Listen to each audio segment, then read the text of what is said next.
Hello learners, welcome to Unfolding, your favorite digital learning platform. I am Meenu Agarwal, your biology subject mentor और आज इस video में हम बात करने वाले हैं हार्डी-वेनबर्ग प्रिंसिपल की. Hardy-Weinberg, he talks about genetic equilibrium. He talks about that population in which there is no evolutionary change. He talks about stability of populations, right? तो हम इसको डिटेल में जानेंगे. What is all in the Hardy-Weinberg principle, right? Now Hardy-Weinberg principle के accordingly क्या है? Under certain conditions, क्या है? Under certain conditions, allele frequencies in a population are stable. कुछ conditions के को keeping in mind some conditions, the allele frequencies जो है population की वो क्या है? Stable रहती है and constant.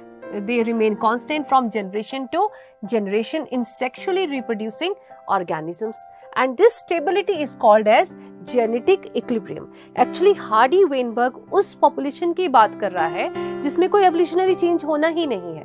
He gives us an example कि of ऐसी population जिसमें अगर ये सारी conditions नहीं होगी जो हमने modern synthetic theory में बात की थी, तो वो conditions prevail नहीं करेंगी, तो population stable रहेगी, कांस्टेंट रहेगी, उसकी एलिलिक फ्रीक्वेंसीज में कोई चेंज नहीं होगा.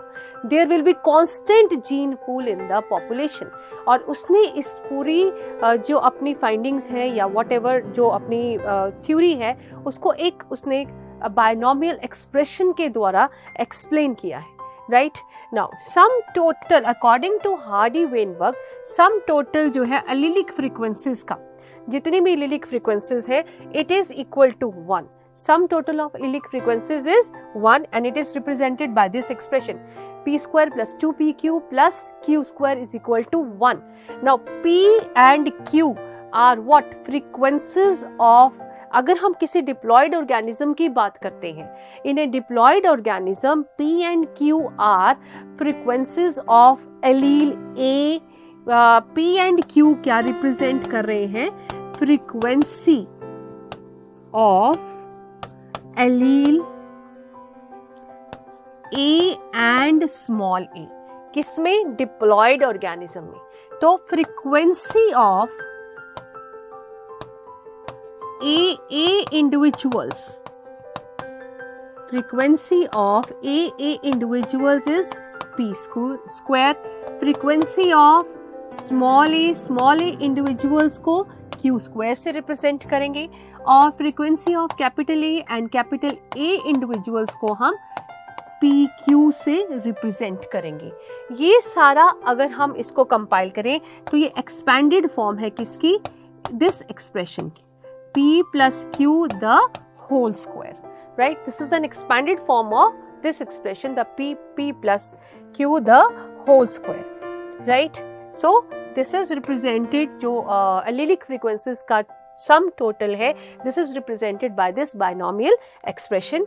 राइट, डिस्टर्बेंस अगर जेनेटिक इक्विलिब्रियम में होगा तो that will be considered as evolutionary change. Right, so any disturbance, any deviation from the genetic equilibrium will result in evolutionary change. Right, now factors जो Hardy-Weinberg equilibrium को effect कर सकते हैं, करेंगे, वो कौन से हैं? जीन माइग्रेशन, मींस अगर एक पॉपुलेशन से दूसरे पॉपुलेशन में कुछ इंडिविजुअल्स माइग्रेट कर जाते हैं, जीन पूल चेंज हो जाएगा, एक का जीन पूल कम हो जाएगा, दूसरे का जीन पूल बढ़ जाएगा, तो उससे क्या होगा? हार्डी-वेनबर्ग प्रिंसिपल अफेक्टेड होगा, इक्विलिब्रियम नहीं रहेगा. ठीक है, जेनेटिक ड्रिफ्ट होती है. राइट, जैसे मैंने आपको पहले भी बताया, genetic drift randomly loss of alleles from a small section of population, that is called as genetic drift. Right, mutations take place करती हैं. ठीक है, अगर रिकॉम्बिनेशंस होते हैं, नेचुरल सिलेक्शन होती है, तो हार्डी-वेनबर्ग प्रिंसिपल इफेक्टेड होता है. राइट, और so these are total 5 factors. तो 5 फैक्टर्स अफेक्ट करते हैं हार्डी-वेनबर्ग प्रिंसिपल को. कौन कौन से? जीन माइग्रेशन अगर हो रही है, माइग्रेट कर रहे हैं इंडिविजुअल्स, जेनेटिक ड्रिफ्ट हो रही है. राइट, तो genetic drift is what? Change in the frequency of genes in a gene pool. right, or a small section of population may random change in the gene frequency, that is called as genetic drift. Mutations are taking place in the population, certain changes or certain variations are appearing in the population, recombinations are taking place, or some natural selections are taking place, तो Hardy-Weinberg principle is affected. तो under what conditions, ऐसी कौन सी conditions हैं जब Hardy-Weinberg principal affect नहीं होगा, equilibrium रहेगा population में, एवोल्यूशनरी चेंज नहीं होगा, तो वो कंडीशंस जब ना, तो जो वो सिचुएशंस जिसमें माइग्रेशन नहीं होगी, जेनेटिक ड्रिफ्ट नहीं होगा, म्यूटेशन नहीं होगी, रिकॉम्बिनेशन नहीं होगा, नेचुरल सिलेक्शन नहीं होगी, ये सब चीज़ें नहीं होंगी, तो जो हार्डी-वेनबर्ग प्रिंसिपल फॉलो होगा, कोई एवोल्यूशनरी चेंज नहीं होगा, राइट। तो 5 things which affect the Hardy Weinberg principle ये है, right, these are the 5 things which affect the Hardy Weinberg principle, ठीक है। तो चेंज, जेनेटिक ड्रिफ्ट क्या चीज है, change in the frequency of genes in a gene pool is called genetic drift, ठीक है। इसमें हम 2 टर्म्स को डिफाइन करेंगे, एक फाउंडर इफेक्ट, दूसरा है बॉटलनेक इफेक्ट। फाउंडर इफेक्ट को हम ऐसे बता सकते हैं, जब कुछ ह्यूमंस अपना घर छोड़ के दूसरी सेटलमेंट में चले जाते हैं और वहां जाके रहने लगते हैं और वहां के एनवायरनमेंट के अकॉर्डिंगली डेवलप हो जाते हैं, that is called as, they become founders of that region, they are called as, that is called as founder effect, right. Genetic drift in a new colony is called as founder effect. When some individuals move from one place to another, leave their home and settle down at some other place, they become founders of that place, right. bottleneck effect क्या चीज है, जब एक population में decline होता है, number of individuals कम हो जाते हैं in A small section, right, और स्मॉल पॉपुलेशन में जब नंबर ऑफ इंडिविजुअल्स कम हो जाते हैं, right, ultimately these individuals they become restricted, ठीक है। जब डिक्लाइन होती है किसी पॉपुलेशन में, इंडिविजुअल्स कम हो जाते हैं, ये जो कम इंडिविजुअल्स हैं ये एक अपनी डिस्ट्रीब्यूशन को रिस्ट्रिक्ट कर लेते हैं, अपने आप को आइसोलेट कर लेते हैं और इनके अंदर वेरिएशंस अपीयर होती हैं, this is called as bottleneck effect, right. So loss of section of population by death and soon after some time a new species comes, new species arrive, section of population खत्म हो गई, कुछ individuals बचे, वो उनमें variations आ गई, they start changing and new species they are form, this is called as bottleneck effect, ठीक है। अब ये देख रहे हो, ये पॉपुलेशन है जिसमें बहुत सारे डिफरेंट टाइप के इंडिविजुअल्स रह रहे हैं और इसमें से कुछ ये इंडिविजुअल्स माइग्रेट कर गए, ये माइग्रेट कर गए, ये माइग्रेट कर गए, ठीक है, ये अलग अलग एरियाज में मूव करके they become founders in those region, this is called as founder effect कहते हैं इसको, ठीक है।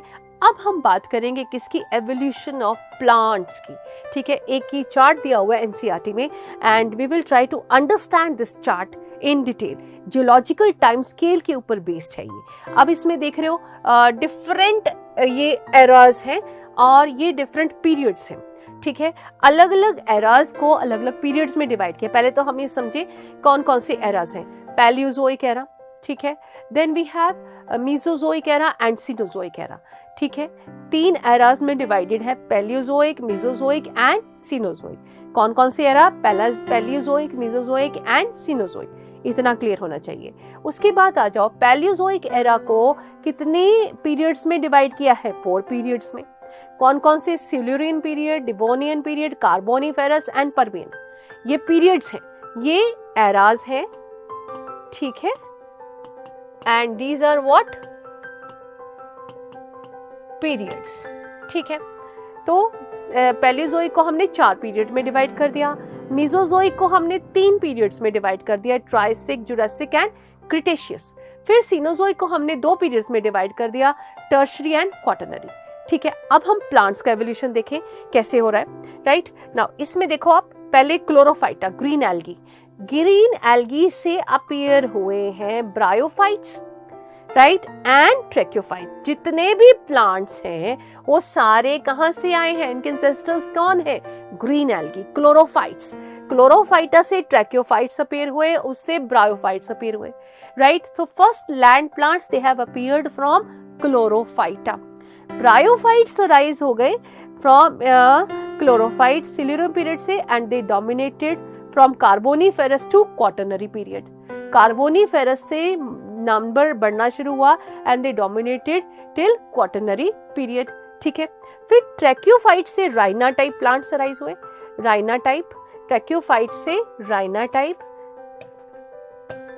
Rhynia type plants, right? From tracheophytes, Rhynia type plants they arise, right? And Rhynia type से Xylophyton, ठीक है, right? Xylophyton, तो Chlorophyta से Tracheophyta, Tracheophyta से Rhyna type and Xylophyton then, clear? अब Chlorophyta से और Chlorophyta से arise हुए Bryophytes and Tracheophytes, Tracheophytes से arise हुए Zoosterophyllum, ज़ोस्टेरोफिलम से राइज हुए हर्बेशियस एंड आर्बोरिसेंट लाइकोपॉड्स। तो क्वेश्चन आ जाता है लाइकोपॉड्स के एंसेस्टर कौन है? ज़ोस्टेरोफिलम। क्वेश्चन आ जाता है ब्रायोफाइट्स के एंसेस्टर्स कौन है? क्लोरोफाइट्स। क्लियर? नाउ उसके बाद psilophyton is an ancestor of which all categories of plants? Psilophyton से राइज हुए हैं हॉर्सटेल्स, साइलोफाइटन से राइज हुए हैं फर्न्स, साइलोफाइटन से राइज हुए ginkgos, conifers, gnetales, all these, ठीक है। ये this psilophyton is an ancestral plant of ferns, conifers, gnetales and horsetails. Clear? फिर आ जाओ साइलोफाइटन से राइज हुए प्रोजिम्नोस्पर्म्स, ठीक। Progymnosperms are ancestors of seed ferns and cycads and later on dicots and monocots. Clear? Is that clear? Now this Triassic period, if you see Triassic period में dominate कर रहे हैं these conifers, they are dominating in the Triassic period, right? And Carboniferous period में dominate कर रहे हैं horsetails, right? और Permian period में arborescent lycopods का number ज़्यादा है, right? And this Jurassic period is called as the age of cycads, right? Jurassic period is called age of cycads and Quaternary period is called as age of angiosperms. Clear? तो इस पे based इस तरह से question आ जाते हैं कि psilophyton is an ancestor of which plants? Horsetails, ginkgo, conifers. फिर progymnosperms give rise are ancestors of which plants? Seed ferns का एंसेस्टर्स है, साइकर्स का एंसेस्टर है, डाइकॉट्स एंड मोनोकॉट्स का एंसेस्टर है, ठीक है। इस तरह से इस पे एग्जाम में क्वेश्चन आ जाएंगे, right? I hope it is clear to you, right? Again एक बार फिर देख लें इसको। तो परमियन पीरियड में आर्बोरिसेंट लाइकोपॉड्स डोमिनेट कर रहे हैं, सिल्यूरिन पीरियड में ज़ोस्टेरोफिलम अराइज हो रहा है, राइट? ज़ोस्टेरोफिलम से आर्बोरिसेंट लाइकोपॉड्स अराइज हुए और फिर ये इक्वली प्रेजेंट है in all the periods, right?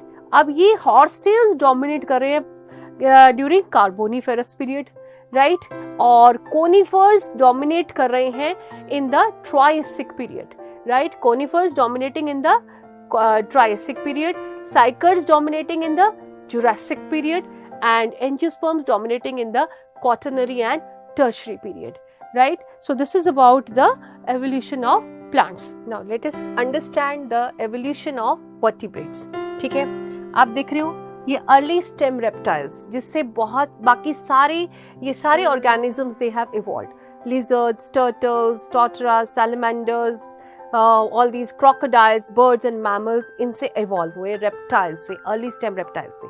देखिए कैसे कैसे इनकी दो जनरेशन इनसे अराइज हुई, राइट? एक थे साइनेप्सिड्स, दूसरे थे सेरोप्सिड्स, ठीक है।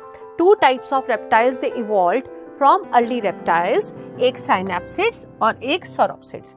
साइनेप्सिड्स से इवॉल्व हुए पेलिकोसॉर्स एंड थेराप्सिड्स, ये सारे एक्सटिंक्ट हो चुके हैं। These are also extinct and these are also extinct, ठीक है।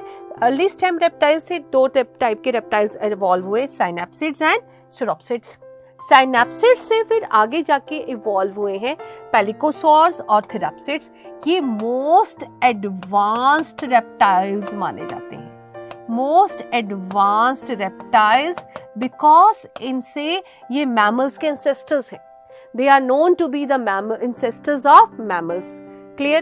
फिर sauropsid से आप देख रहे हो, sauropsid से इवॉल्व हुए lizards, इनसे turtles, right? इनसे आगे जाके थिकोडॉन्ट्स, थिकोडॉन्ट से फिर tortoises, crocodiles and dinosaurs evolve हुए हैं, ठीक है। So sauropsids are ancestors for turtles, lizards, snakes, right? And thicodonts are ancestors of crocodiles, dinosaurs and birds, ठीक है।